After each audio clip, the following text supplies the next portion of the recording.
Quantas vezes vocês, nos últimos tempos, ouviram a palavra quântico, quântica, mecânica quântica, cura quântica? São tantos os termos, Kels. É verdade.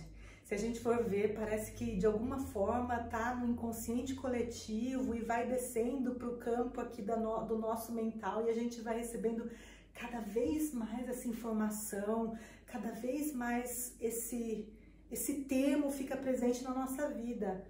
Mas você sabe o que quer dizer quântico?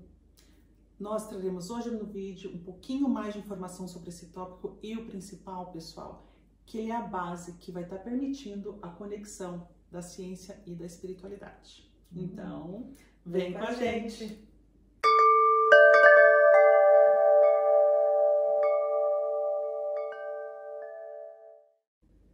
Bom, e antes da gente começar então esse mergulho nesse tópico da mecânica quântica e tudo que engloba um pouquinho isso aí, a gente quer convidar vocês para dar um like, né, no canal, para nos seguir, acompanhar os nossos conteúdos que a gente vem disponibilizando a cada 2 semanas, todas as terças-feiras. Então, se você gosta, dá um like, compartilha, porque isso de certa forma dá um apoio pra gente na criação dessas informações para vocês. Eu diria até mais, Carol, porque eu acho que a gente tem um propósito com esse canal, né? O propósito desse canal, ele não é só para o nosso lazer e o nosso entretenimento, né? A gente realmente se coloca à disposição da espiritualidade para ser um canal entre, né, informações que vão ajudar a trazer a nova terra e a chegada dela, né, a construção dela. Então, assim, a gente, cada novo like ajuda na construção da nova terra. É isso aí, deixa o projeto aí que a gente faz com muito carinho. Com certeza. Aliás, a gente hoje está trazendo assim uma proposta, né, de vídeo talvez um pouco ambiciosa, né, para os nossos parcos conhecimentos. Exatamente. É que assim, a gente vai abordar a física quântica e a mecânica quântica, mas, gente, que fique muito claro, né, que a gente não é físicos, enfim, a gente não vem da área de exatas, né, a gente vem da área de humanas. Mas isso não significa também, por outro lado, que a gente não vem há muitos anos já pesquisando e estudando o assunto, até porque é um assunto que ele é fascinante em toda a conexão que ele pode trazer, como a gente disse na introdução, né? Fazer essa ponte entre ciência e espiritualidade, e na física quântica a gente encontra isso, né? Essa possibilidade. Então, que os Niels Bohr e Max Planck, por favor, não se revirem no túmulo. Mas a gente vai fazer o melhor que a gente consegue. É verdade, isso é verdade. A gente está fazendo da melhor maneira que a gente consegue mesmo, pessoal. É verdade. E de fato, como a Carol falou, a nossa intenção aqui é realmente mostrar de que maneira que esses dois assuntos que a gente tem tanto carinho, que é a espiritualidade, mas também a visão científica, podem se juntar. E pra gente começar então, Carol, o que a gente pode abordar? Talvez a parte... quando a gente lembra nos bancos da escola, a gente lembra bastante da física dos grandes astros, né, Carol? Aquela física de Isaac Newton, daquelas leis que ele acabou trazendo, da mecânica dos corpos, assim, que a gente vê, que a gente consegue sentir, ver, experienciar no nosso dia a dia. Aí quando começou a mexer um pouco na parte quântica, o negócio começou a mudar um pouquinho, assim, o entendimento, ou, vamos dizer assim, era bem diferente daquilo que a mecânica dos grandes corpos postulava. O que você pode dizer um pouquinho sobre isso aí? Acho que o principal é que dentro da física clássica newtoniana, ela trabalha muito com as fórmulas matemáticas precisas, né? Com o campo das forças que interagem com as energias na parte material. Como você disse, os grandes corpos, mas também os pequenos corpos no nosso nível. Tipo o carro, né? Assim, né? Com velocidade. Exatamente. Então, ela é muito precisa e ela é muito útil. Ela é muito útil para essa materialidade que a gente vê. Ela é essencial, na verdade, na nossa vida hoje. Se a gente quer mandar um foguete pro espaço, a gente precisa dessa física. Força de aceleração, justamente. Gravidade. Não tem como prescindir dela. Ela, no mundo em que a gente vive, é essencial. Porém, a gente tem aí, lá no final do século XIX, né, início do século XX, começaram a acontecer algumas coisas que traziam dificuldades para os físicos da época, porque quando eles desciam no campo do infinitesimal, no campo subatômico, as coisas não se comportavam como Newton tinha, os preceitos de Newton, né? Enfim, como a física clássica informava. E aí, como é que faz, né? Então, assim, a física quântica, ela estuda os infinitamente pequenos, né? Esse campo subatômico, e ela vai dentro desse campo mais fundamental eles falam building blocks, né? Como que a gente pode traduzir? São os moldes construtores ou os pequenos blocos construtores da nossa realidade. Primordiais, né? Assim, aquilo que faz com que a matéria surja.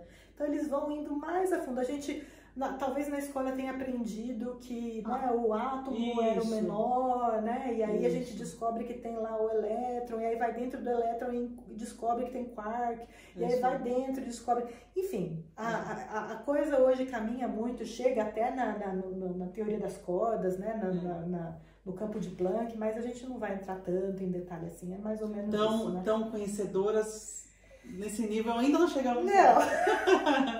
Mas é verdade, Carol. E o que você diria, assim, que foi algum experimento ou alguma observação que foi feita por alguns cientistas no final do século, né? No final do século XIX, início do século XX, que tipos de experimentos que chamaram a atenção deles, que fizeram eles se perguntar, poxa vida, como assim? Como que as partículas estão se comportando dessa maneira e está sendo totalmente diferente e inesperado daquilo que eles, de certa forma, imaginavam, né? Se você for ver a física dos grandes corpos. Eu acho que uma das coisas mais interessantes, aliás, para quem quiser, eu já deixei até aqui do lado como uma forma de sugestão, o livro do Amit Goswami, que chama O Universo Autoconsciente. Ele trata, assim, de uma forma muito divertida, inclusive, o assunto da mecânica quântica, da física quântica, é muito legal. E uma das historinhas que ele traz é uma conversa entre dois namorados que estão de frente a uma lareira. Porque, teoricamente, de acordo com a física newtoniana, quando você está na frente de uma lareira, você deveria estar se bronzeando da mesma forma como você se bronzeia quando você está lá fora e o sol está incidindo sobre você, né? Então, essa era uma questão para os físicos lá do passado, né? Como que pode, de acordo com os nossos cálculos, deveria estar acontecendo, a gente deveria estar se bronzeando aqui, porque né? a exposição do calor é a mesma, a temperatura é a mesma. Se eu tô aqui me expondo a 30 graus na frente do fogo e lá fora também tá 30 graus embaixo do sol, por quê, né? Exatamente. E aí, o que aconteceu? Max Planck, né? Max Planck, um famoso físico alemão, lá do iniciozinho do século, assim, final do 20, né? No final do 19 e início do 20. Final do 19 e início do 20. Em 1900, mais ou menos, ele foi muito corajoso, inclusive, né? Porque naquela época era muito... Como que você vai contestar o incontestável, né? Que é a física clássica, né?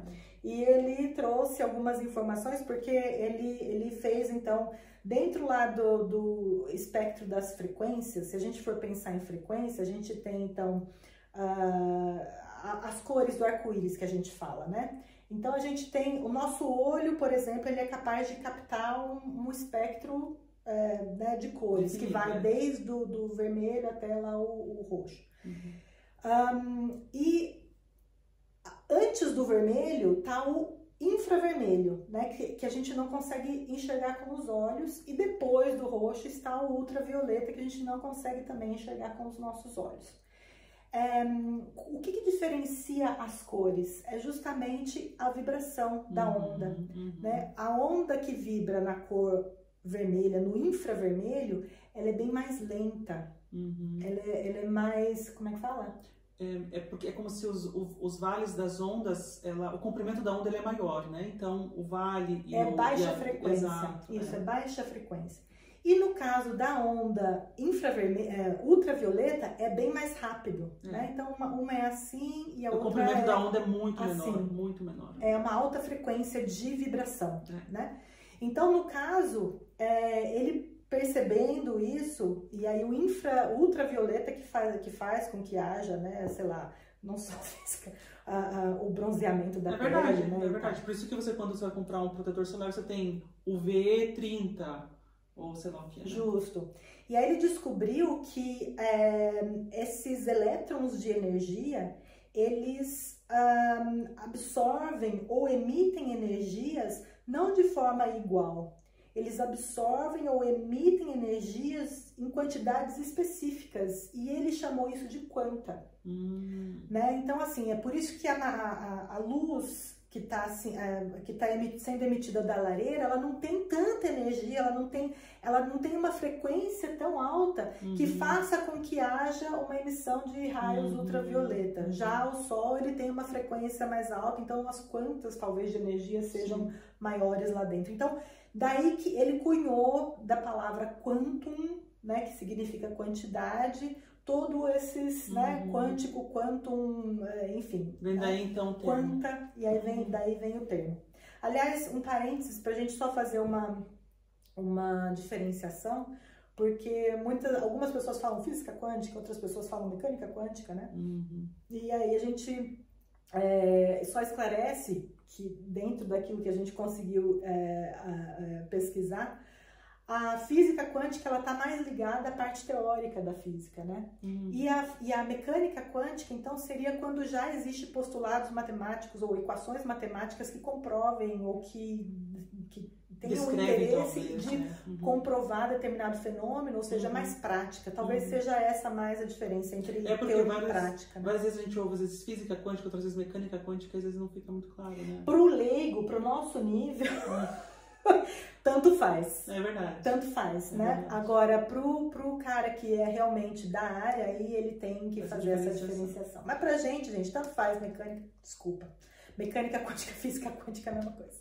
E, Carol, quais são outros nomes, assim, a gente tá falando do Max Planck, né? Quais são outros grandes nomes da física quântica, mecânica quântica? Eu vou falar um nome aqui que as pessoas vão meio que falar, mas essa mulher tá louca, né? Mas é que Einstein...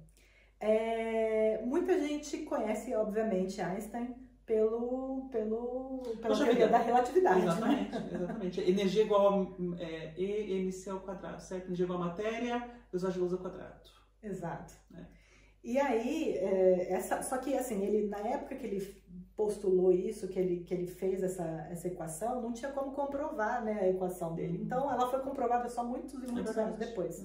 Então, não foi por isso que ele ganhou o prêmio Nobel. Ele ganhou o prêmio Nobel porque ele usou a teoria de Max Planck sobre as quantas e ele conseguiu fazer um experimento fotoelétrico. É meio que ele comprovou os fótons, né? Porque os fótons, ele tem uma característica muito interessante, que ele se comporta como onda ou como partícula.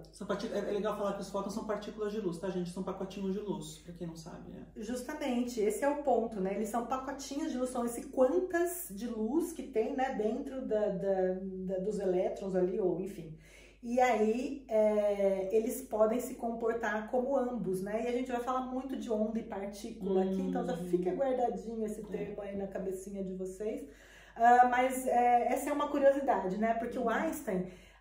ele era bem contra a física quântica, né? Assim, o Einstein, para ele, a física clássica provava demais o universo e as coisas como elas se dão no nosso campo físico, e era muito difícil para ele conseguir transcender e chegar numa concepção de física quântica. Ele não era muito fã disso. Eu já vi algumas reportagens ou algumas pessoas que estavam nos ciclos dele, na época, nos círculos dele, que já ele estava começando, de certa forma, porque chegou a ser incontestável. Quando você, em determinados experimentos, averigua que, de fato, a partícula, a gente vai começar falando, a gente vai entrar um pouco mais nesse assunto, mas ela se comporta de uma maneira que não é esperada dentro da compreensão da física convencional ou da física, né, dos grandes corpos. Pelo que eu vi, ele já estava, de certa forma, já se abrindo um pouco mais. Eu acho que porque, de fato, ele é, como você mesmo falou, ele é conhecido, de fato, pela, né, teoria da relatividade, pelo comportamento esperado dos grandes corpos, né, dentro do universo e tudo mais e tal. Então, realmente, não é... essa parte do ceticismo eu já tinha ouvido falar, mas eu também ouvi falar que ele, de certa forma, também... Tanto é que, para quem assistiu Oppenheimer, o próprio Oppenheimer, que foi quem foi o primeiro que criou a bomba atômica, e a bomba atômica, pela linha física, ela se baseia, sim, na física quântica, né, na mecânica quântica, porque você tem um rompimento daquela energia que está segurando ali os prótons e os nêutrons dentro do átomo, e é uma energia muito poderosa. Então, obviamente, por isso que, então... a bomba atômica vem de átomo, né? Atômica, átomo, ela vai quebrar aquela energia dentro do átomo. E o próprio Einstein foi contactado pelo Oppenheimer algumas vezes, então eles tinham essas trocas até acadêmicas. Então mostra que de fato ele já estava um pouco permeando. Mas enfim, só uma...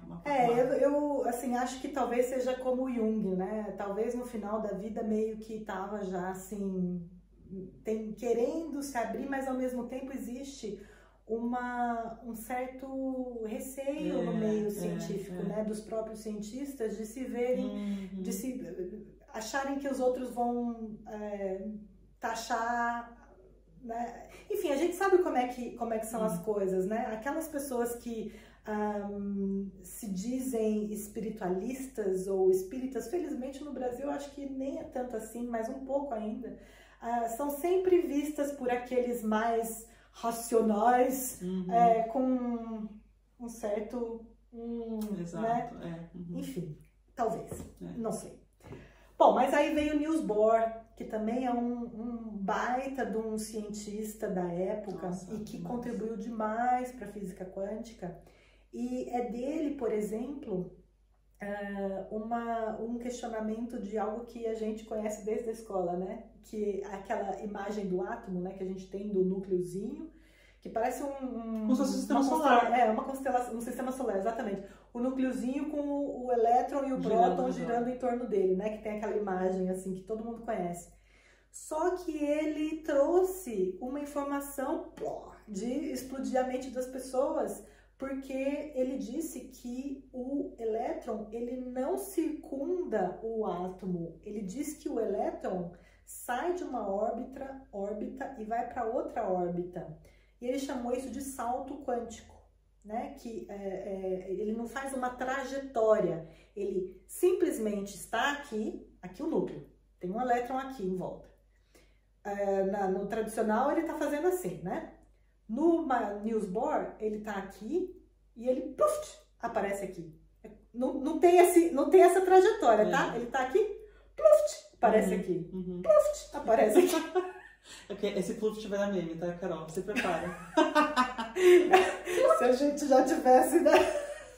Mas, de fato, aquela visão, é uma visão um pouco mais limitada que se tinha, de fato, né? De que o elétron ficava circundando e quando ele ia para uma outra órbita, como você falou, é como se ele transitasse, mas na verdade não. Ele realmente vai de um lugar quase que imediato, na verdade, ele aparece na camada que é mais compatível com o quanto de energia que ele recebeu, né? Porque o elétron, ele vai subindo das camadas ao redor do próton e do nêutron, que é do núcleo, conforme ele vai recebendo, vai sendo excitado por energia. E quando ele volta para as camadas onde ele originalmente estava, quando ele libera essa energia, né? Então, é dessa maneira que os elétrons acabam se movendo entre as camadas ou entre os, né?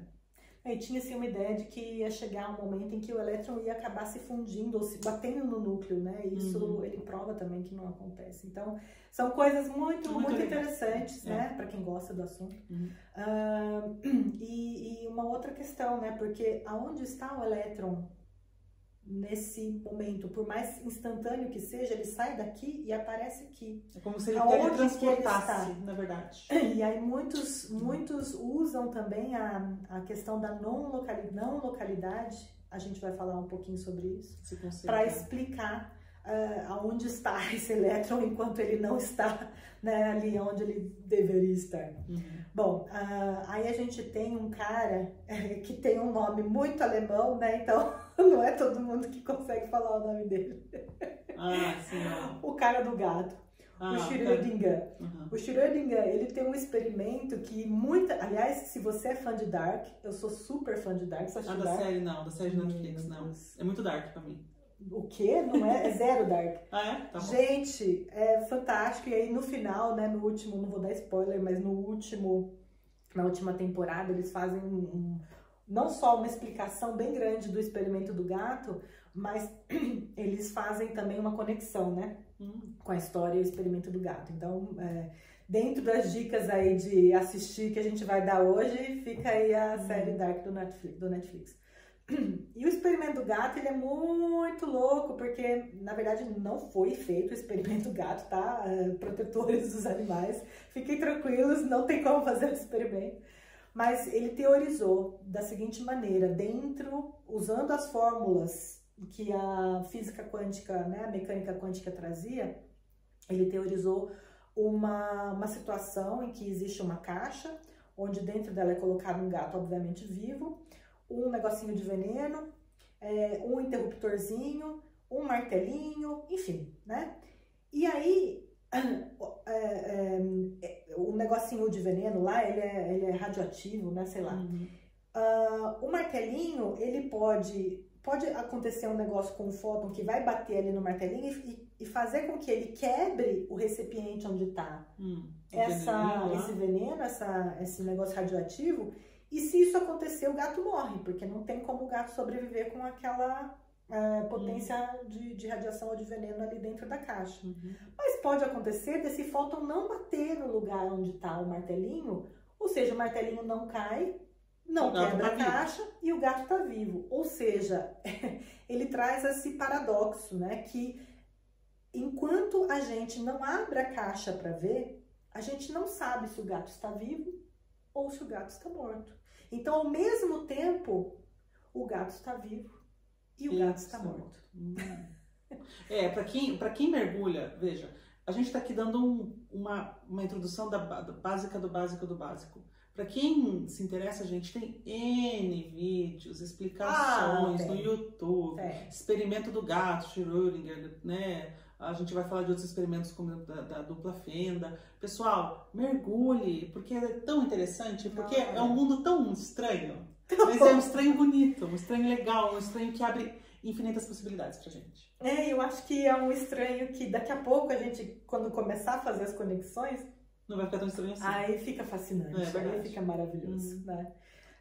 Então, esse é o experimento do gato. Assim, falando de algumas pessoas, então, né, que fizeram história e fazem com que a física quântica seja o que é hoje. Tem um outro cara, o Heisenberg, que ele tem o princípio da incerteza, foi criado por ele, né? Porque quando a gente for explicar um pouquinho melhor o que é o quântico, né?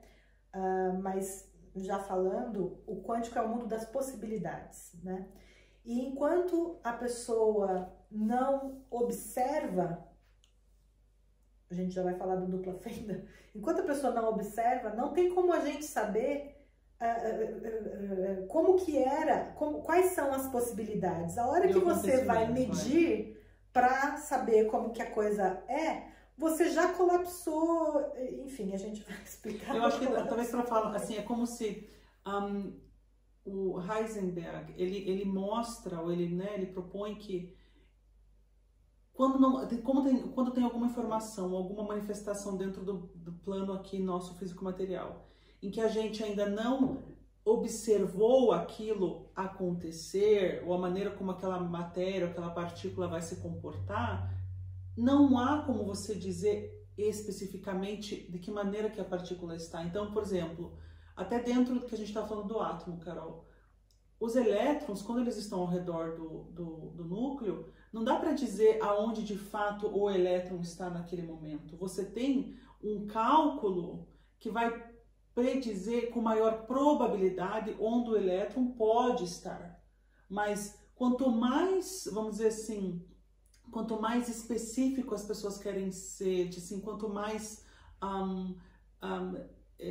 né, os experimentos mostram que a partir do momento que você vai se debruçar para ver como aquela partícula se comporta, você invariavelmente vai estar interferindo na maneira como ela se comporta.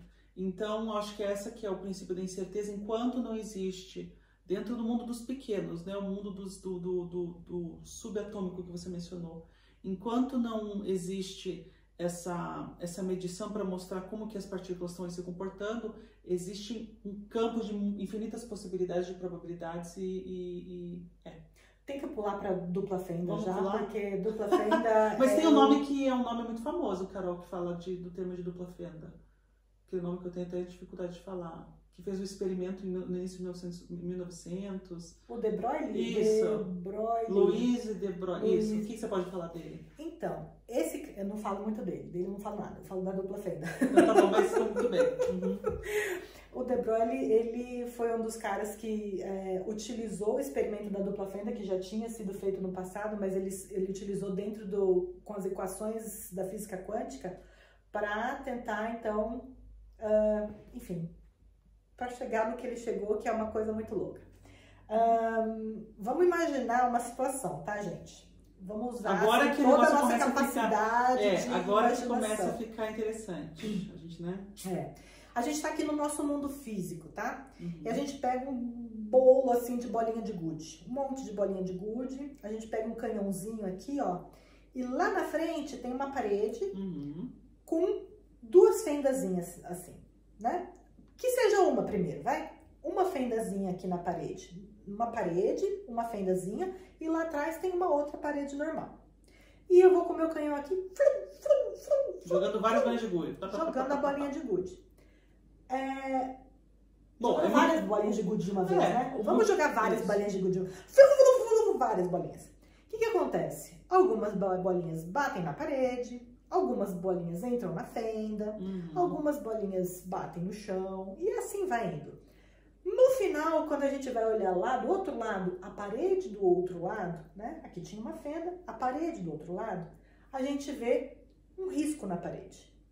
For feito pelas bolinhas. Que é absolutamente compatível com o buraco que tinha nessa... Né, vamos colocar existe uma parede entre a outra parede, né, no caso. Que tem então a fenda é desse tamanho, mais ou menos você vai ter um risco lá atrás, mais ou menos do tamanho da fenda, né? Isso é previsível, clássica, previsível, explicável, com equações e tudo mais. Só que o que eles fizeram, não muito felizes com o experimento, eles diminuíram as escalas e levaram para o campo dos infinitamente pequenos. E ao invés de jogar bolinhas de gude, eles jogaram elétrons. Não me pergunta como que eles jogaram elétrons. Eles jogaram elétrons. E aí eles fizeram a mesma coisa, uma fendazinha, jogaram lá os elétrons, um monte de elétrons de uma vez, entrou pela fenda, do outro lado... Apareceu o mesmo formato desse buraco da fenda, porque né, os elétrons bateram lá, né? Justamente. E aí eles... resolveram fazer duas fendas. Dois riscos, ou seja, né? Duas aberturas na parede, na primeira parede. Isso. A mesma parede lá no fundo, isso né? aí. Só que agora aqui duas aberturas na parede.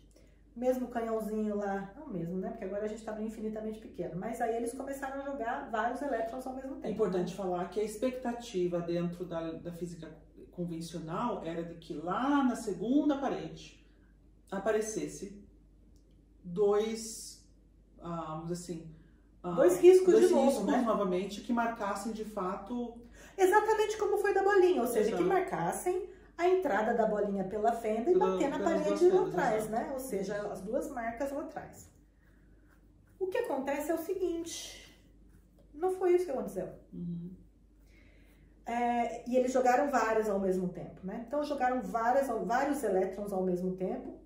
Ao invés de estarem duas marcas assim na parede atrás da fenda, estavam várias marcas na parede. Aí eles ficaram...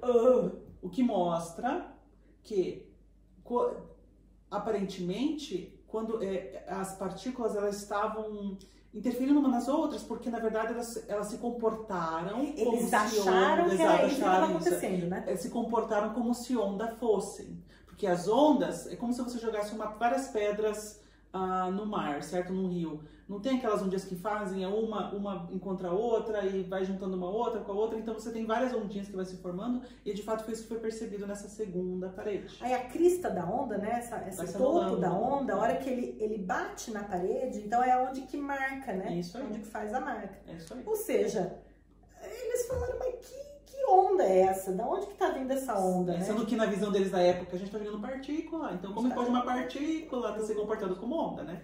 Então vamos fazer esse negócio vamos mudar esse negócio aqui, que isso aí não tá certo. Eles se interferiram ali, a bolinha bateu na outra e deu esse problema aí.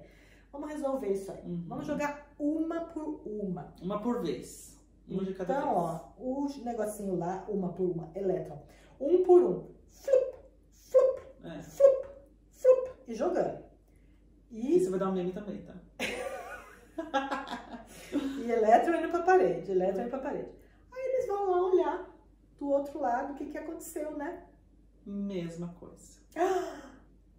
Ao invés de 2 marcas, onda. Aí a pergunta é, Carol, vamos lá.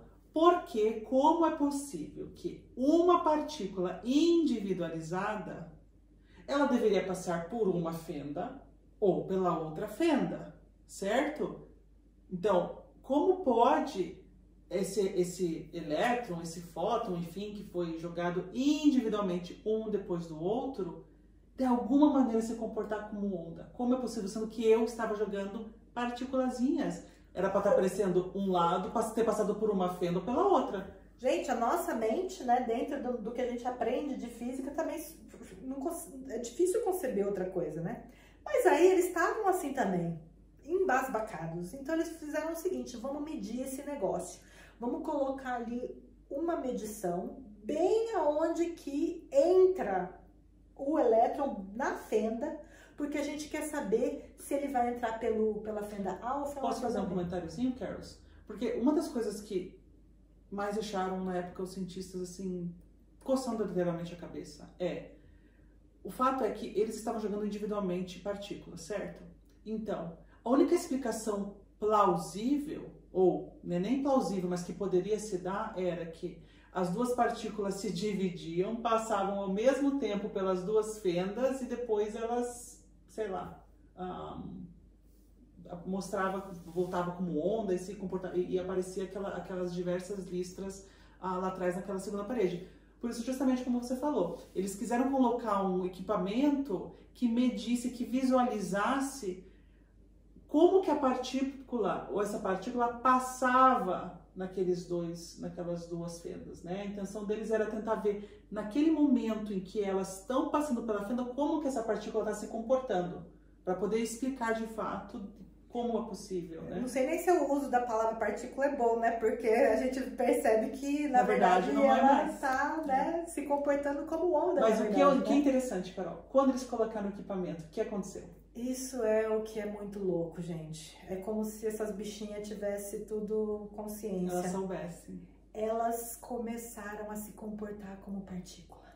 Não Ou mais, seja, né? Ao invés de fazer o formato o padrão de onda lá atrás, elas fizeram o Só padrão da dupla fenda.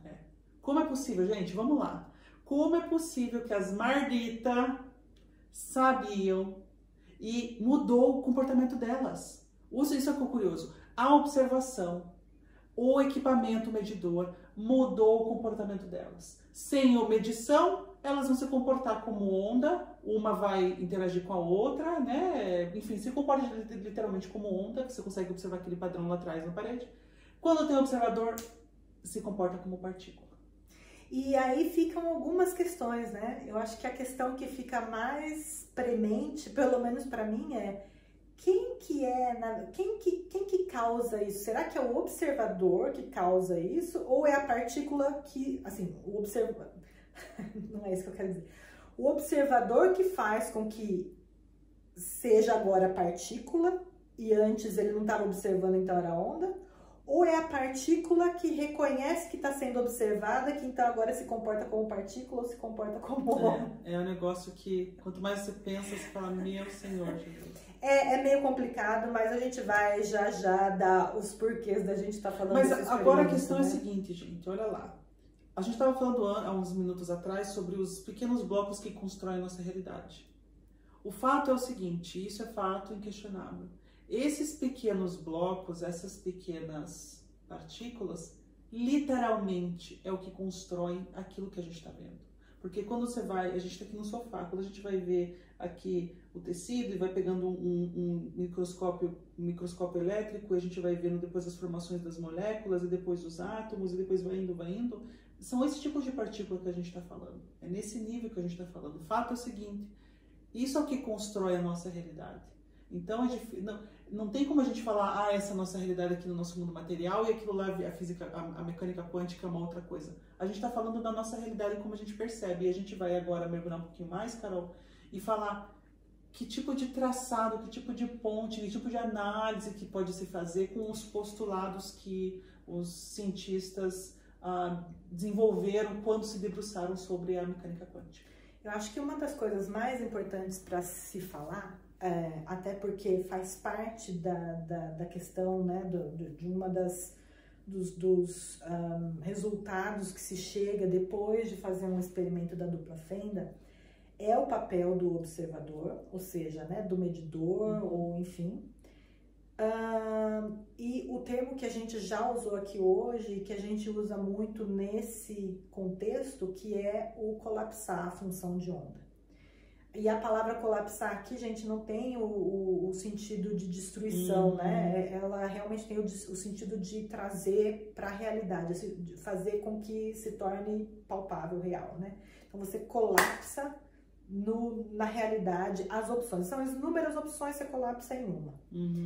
Então, assim, veja bem, a física quântica traz pra gente essa ideia de que antes de que estejamos observando, as possibilidades são infinitas. São infinitas. São infinitas. Lembra? Vocês provavelmente já devem ter ouvido falar aliás, hoje em dia, né, se fala muito de multiverso, de outras dimensões, de outras... A mente viaja com as possibilidades que pode acontecer dentro das múltiplas possibilidades. Porém, quando eu escolho a realidade que eu quero ter, é essa que eu vou ver. Eu não vou ver mais as outras possibilidades.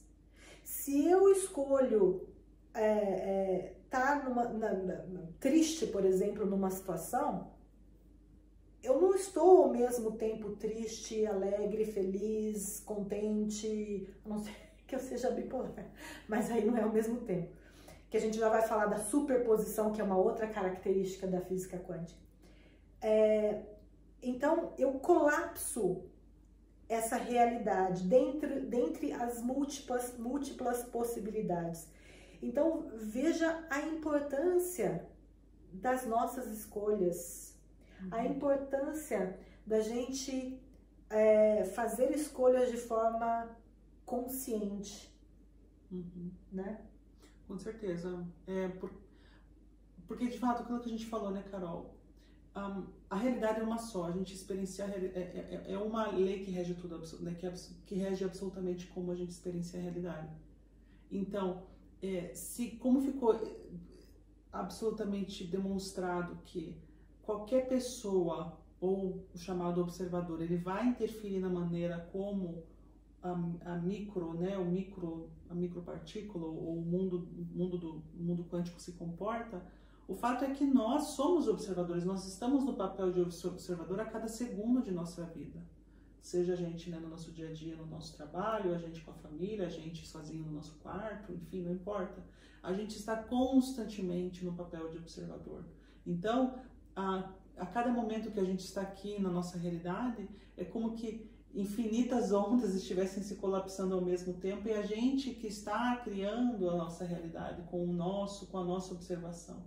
Então, é algo que já é uma das primeiras, eu acho, uma das primeiras grandes análises que dá para se fazer, talvez, ou ideias que a gente gostaria de trazer para vocês. E ninguém está aqui, nem a Carol, nem eu, estamos vindo aqui com respostas ou com verdades concretas de como a gente tem, né, como a gente pode ver a nossa vida. A gente só está trazendo aqui análises, questionamentos, ideias para a gente levar com a gente e falar que tipo de, né, de que maneira que isso que se observa, né, dentro de diversos especialistas dentro do campo científico, de que maneira que a gente pode trazendo isso mais para nossa realidade, sem resposta pronta, sem nada. A gente está convidando vocês apenas para ir com a gente nessa e pensar análise. E questionar, e na verdade sempre vai ser o nosso objetivo que vocês se questionem. Nenhuma das informações que a gente traz aqui, a gente quer que ninguém engula e aceite como verdade absoluta, né? Mas isso é um postulado da física quântica e como tal, ou seja, comprovado matematicamente, faz a gente realmente pensar no papel que nós temos na nossa realidade, né? A gente consegue traduzir isso para a nossa realidade dessa forma. E aí a gente... Desculpa. Não pode... uma coisa, talvez, para mostrar vários desdobramentos da teoria, né? Da física quântica, da mecânica quântica. Existem vários experimentos hoje em dia que estão se fazendo. Eu vou citar 1 ou 2 experimentos que são muito interessantes, que mostram, de fato, o poder da mente na criação da realidade. Por exemplo,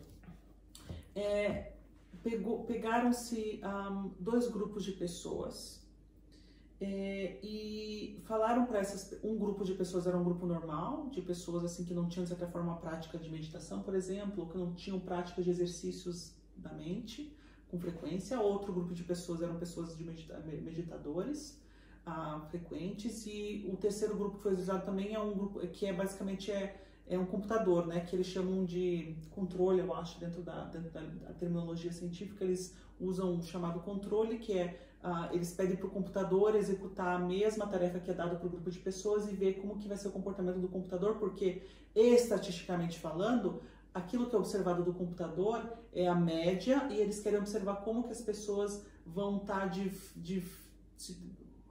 vai estar diferente dentro da média esperada, que, por exemplo, no computador, que é absolutamente randômico, vai se comportar. O que foi pedido para essas pessoas? Foi dado coordenadas para elas. Sei lá, 98 graus, norte, minuto X, segundo Z. E dentro dessas coordenadas, esse grupo de cientistas colocaram uma caixinha que continha várias partículas dentro e pediram para essas pessoas, num horário e num horário definido, num dia definido, se concentrar nessa caixinha. Então, eles falam assim, olha, imaginem que é uma caixinha azul, isso pessoas ao redor do mundo inteiro, tá, Carol? Pense que é uma caixinha azul nessas coordenadas. Essa é a informação que a gente vai dar para vocês. Vocês têm meia hora para pensar e mentalizar nessa caixinha.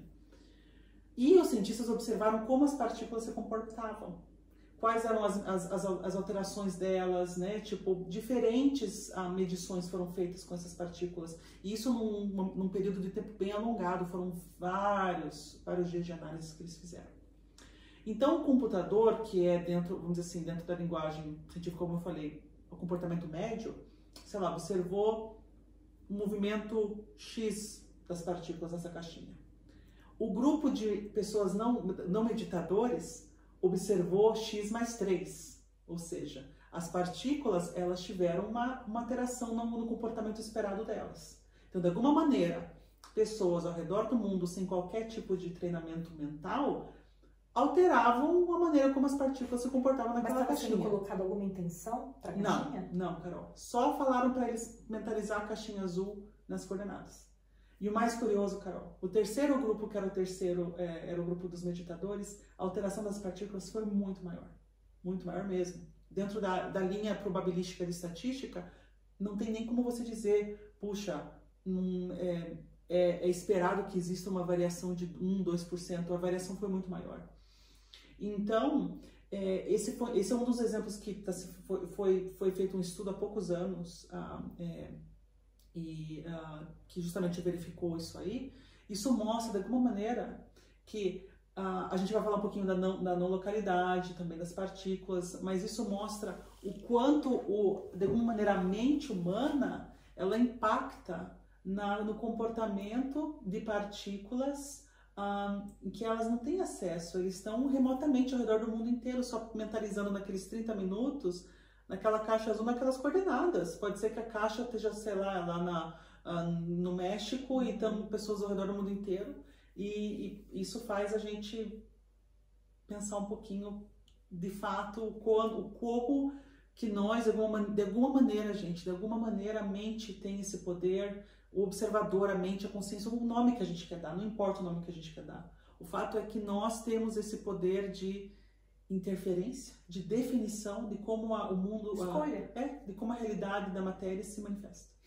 Aliás, já que você falou de um experimento, deixa-me falar de um outro experimento que tem a ver com a simetria reversa do tempo, que é um outro postulado da física quântica, que dentro, né, dessa área dos infinitamente pequenos, o tempo ele se comporta de uma forma meio diferente, né? Não é essa linearidade que a gente conhece. E aí a gente pode voltar lá, por exemplo, no nosso vídeo de EQM, que a gente fala a respeito de como que o tempo é percebido, né? Quando você está numa outra dimensão, a mente voa.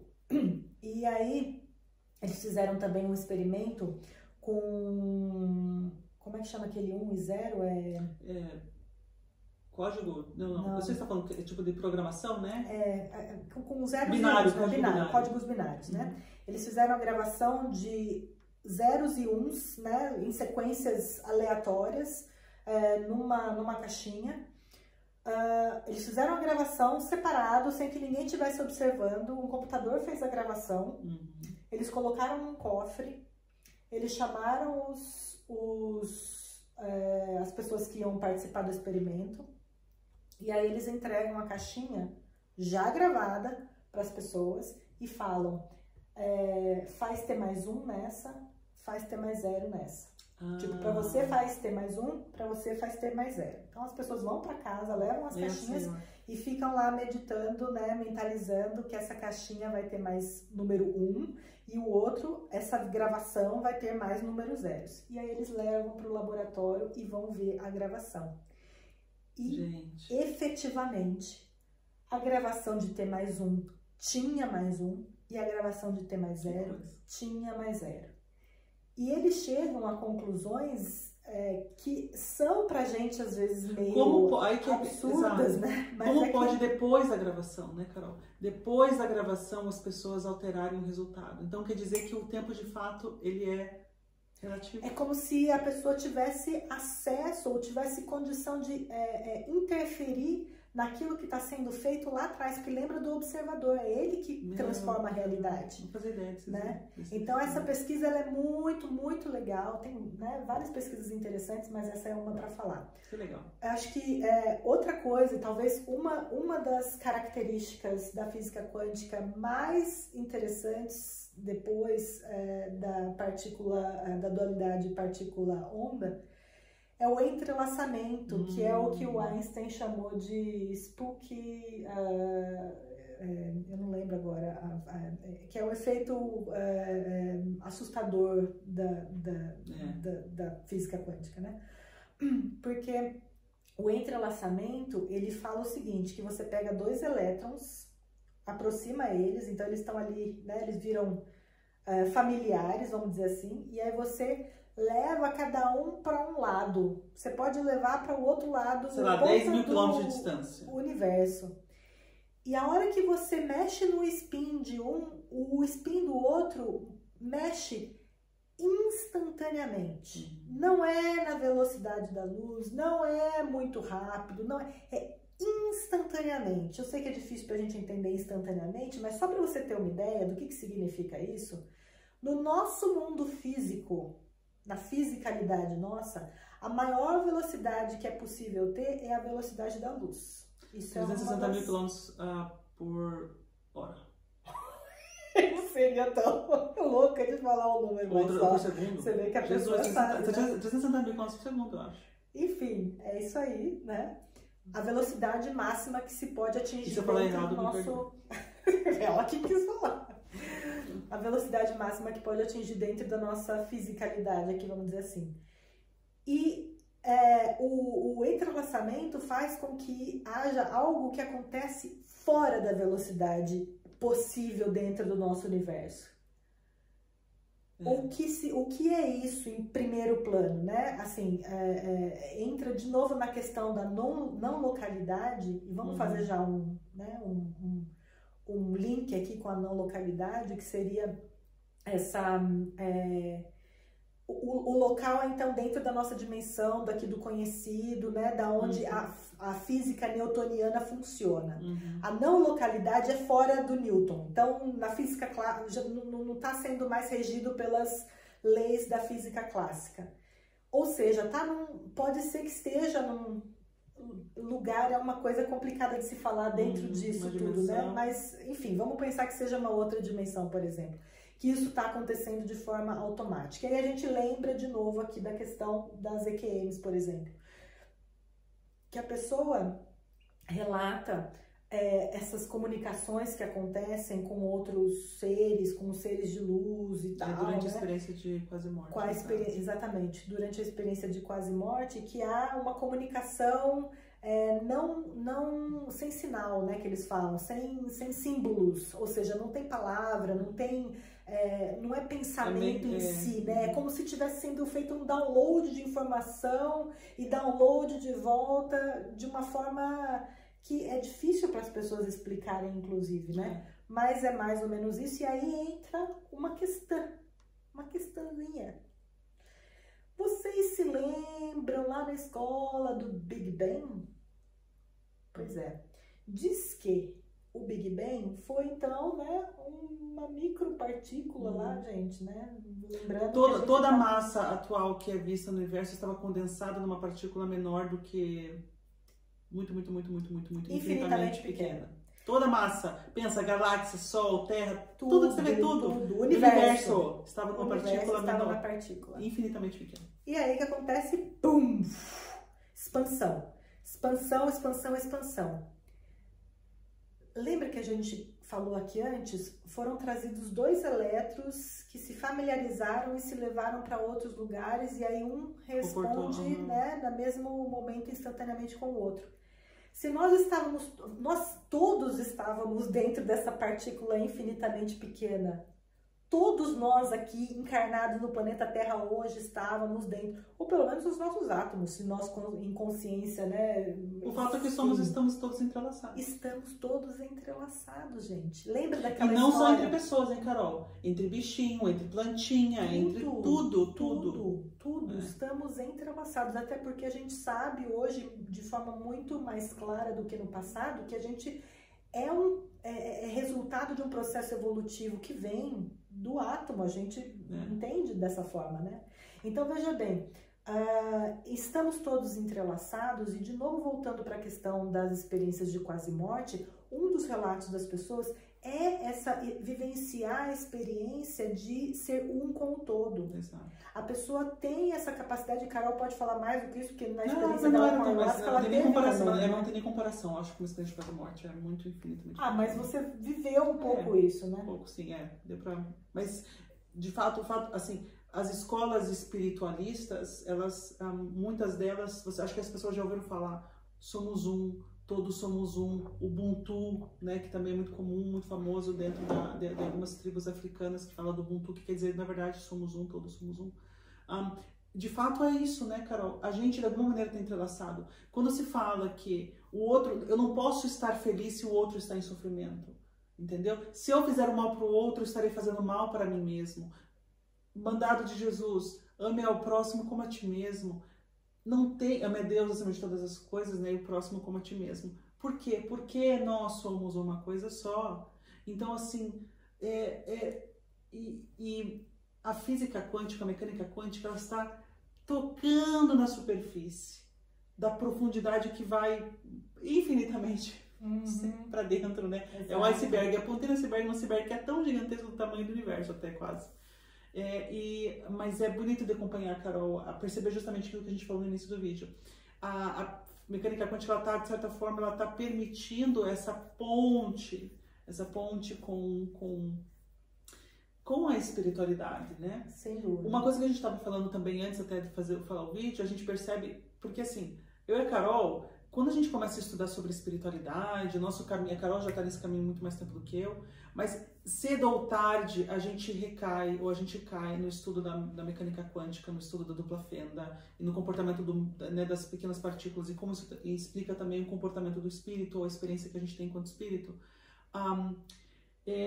Então, eu acho que as pessoas, cedo ou tarde, vocês também vão estar entrando em contato com isso, se comunicando com esse tipo de informação. E a gente estava falando, Carol, que nos Estados Unidos, que é uma das grandes fontes de informação que a gente tem, né, de universidades que têm, às vezes, uma abordagem um pouquinho mais aberta, as pessoas, especialistas, estão se debruçando sobre o comportamento que eles chamam de comportamento da consciência. Então, a gente estava falando sobre isso, né, Carol? Eles fogem um pouquinho do termo espiritualidade, porque eles não querem eu entendo que dentro da visão moderna eles querem manter essa separação. O fato é que inevitavelmente vai se juntar, né? Mas enfim, isso é uma conversa para um outro momento. Mas eles estão se debruçando sobre o comportamento da consciência, como a consciência interfere no comportamento da matéria e explica a realidade como a gente vê ela agora. Porque quando a gente falou do observador, por exemplo, no experimento da dupla fenda, quando a gente falou do observador que estava naquela caixinha, fez mais zeros ou mais um, nada mais, não é uma pessoa, é a mente, é a consciência que de alguma maneira interfere sim na realidade. Então, eu acho que é um campo que está, assim, não é nem engatinhando, é espermatozoide ainda, basicamente. É espermatozoide ainda, né, Carol? Mas é tão maravilhoso saber que existe, né, essa abertura, finalmente, para todos nós que valorizamos a ciência, né? Eu acho que é fundamental e a gente espera muito que um dia haja essa conexão. Já está ocorrendo. E ela está definitivamente ocorrendo, mas é como a Carol disse, nos campos científicos se fala mais de consciência, enquanto a gente trata o assunto mais como espiritualidade, a gente fala mais de espírito ao invés de falar consciência, né? Mas, na verdade, os termos mais ou menos querem dizer a mesma coisa. A única coisa é que quando a gente vai ver, com exceção talvez do Amit Goswami, pelo menos é o que eu tive de impressão, né, dentro dessa preparação para esse vídeo, a maioria deles ainda coloca questões que tem que ser assim no ramo científico mesmo, você tem que questionar, você não pode aceitar tudo, né, é a espiritualidade, né, vamos dizer assim, ou só aceita quem realmente, como o Amit, ele sabe que é assim, né, e como a gente, de alguma forma, a gente intuitivamente também sabe, e a gente preenche algumas lacunas do que falta hoje na explicação científica com o nosso conhecimento espiritual, né? Então, por exemplo, a questão da lei da atração, né? Se fala muito da lei da atração, virou, né? Era uma febre lá no início dos anos 2000, né? Esse documentário O Segredo, o livro Segredo e tudo mais, e todo mundo achou que podia manifestar carro, casa, apartamento, como fala o Hélio Couto, né? E aí você chega à conclusão de que não é bem assim, porque existem fatores que influenciam esse processo, né? Existem fatores que, o observador, ele teoricamente, ele colapsa a função de onda. Mas, gente, vou recomendar aqui porque provavelmente vocês já devem ter ouvido falar, e se não ouviram falar, por favor, assistam o documentário Quem Somos Nós. Assistam, ele é longo, não se importem, assistam em pedacinhos, assistam. Porque lá existem muitos especialistas, é um conjunto de especialistas em várias áreas que falam a respeito de várias coisas, e um deles é o Joe Dispenza, e ele fala a respeito das sinapses do cérebro. E o que acontece, gente? De acordo com as emoções que a gente vai alimentando, ou os pensamentos nos quais a gente está viciado. Os padrões de... Os padrões, as ideias, aquilo que a gente tem já de preconcebido. Crenças limitantes. Das crenças limitantes, de como a gente foi educado, a nossa formação acadêmica e tudo mais. A gente traz alguns padrões fechados que fazem com que as nossas sinapses, os nossos neurônios, eles ajam sempre da mesma forma quando confrontado com uma situação parecida. Então, vamos dizer assim, por exemplo, hipoteticamente, uma pessoa é traída pelo marido, ou pela esposa, ou pela mulher, ou seja lá, né? É traída.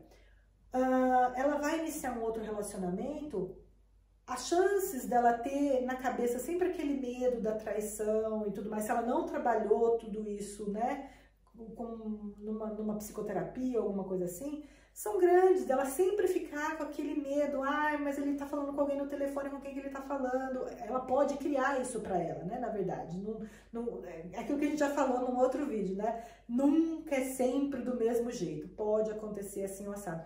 E aí o que acontece? A gente então cria esse circuito fechado de pensamentos que faz com que a gente não consiga exercer o nosso poder de co-criador, que todos somos centelha divina e teríamos, teoricamente, pelo menos, a potencialidade de co-criar como, né, o criador maior. Então, e aí tem outros fatores, né, fatores de outras encarnações, coisas que a gente precisa, às vezes, aprender nessa encarnação, coisas que a gente, contratos que a gente fechou do outro lado de programação reencarnatória, que a gente queria que acontecesse.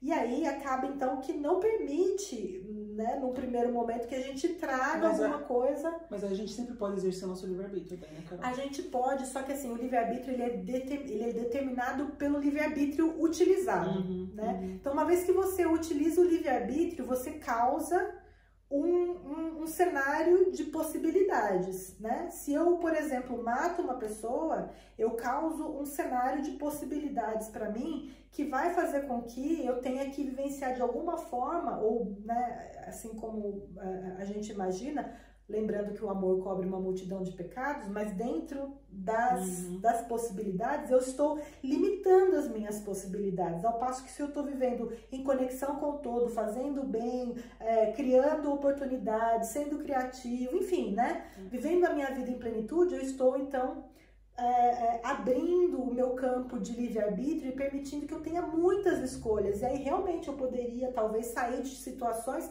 que eu talvez tenha criado para mim, ou que eu tenha escolhido para mim, enfim, né? As possibilidades são muito grandes. E aí que é justamente a coisa bonita da mecânica quântica, enfim, quando a gente percebe essa relação tão interessante, intrínseca com a espiritualidade. É o exercício do nosso poder de cocriação, é consciência do nosso poder intrínseco, né, de criador. E por isso que a mente, a consciência, ela é a chave, né? O universo é mental, a vida é mental, tudo é mental. Então, a gente tem que ter um enorme respeito pelas nossas próprias capacidades. É muito maior do que a gente imagina. Sem dúvida. Muito, muito maior. É muito maior, é muito mais bonito e é fantástico ver realmente essa caminhada de uma certa forma, não paralela, né, da espiritualidade com a ciência, mas vendo que já está ali se tocando, né, em algum momento, e que aqueles que não acreditam que se toca, na verdade, são os que ainda estão fechados para... Mas cada um com suas escolhas, né? Cada um com suas escolhas. É assim que tem que ser, né? Carols, eu acho que a gente quer, então, agora agradecer a presença das pessoas que ouviram até o final do vídeo, né? Como a gente falou, a gente está aqui, a gente tentou com a maior humildade possível passar esse assunto, que é um assunto denso, um assunto bem difícil de passar, mas a gente quer apenas fazer um convite para vocês, para que quando isso ressoa com vocês, se interessa, cara, assista o documentário, como a Carol falou, Quem Somos Nós, que é uma excelente porta de entrada para as pessoas que têm um pouquinho de interesse sobre, de fato, a parte científica que corrobora a explicação da nossa realidade. E, enfim, obrigada por estar aí com a gente, obrigada pelo apoio, né, ao nosso canal, ao projeto, e fique com a gente porque a gente vai trazer cada vez mais conteúdos que vai estar sempre trazendo, né, esses dois tópicos, espiritualidade e ciência, que eu acho que é uma coisa interessante, dentre vários outros assuntos. Sem dúvida. E contamos com o apoio de vocês. É isso aí, pessoal. Obrigada e até a próxima. Tchau!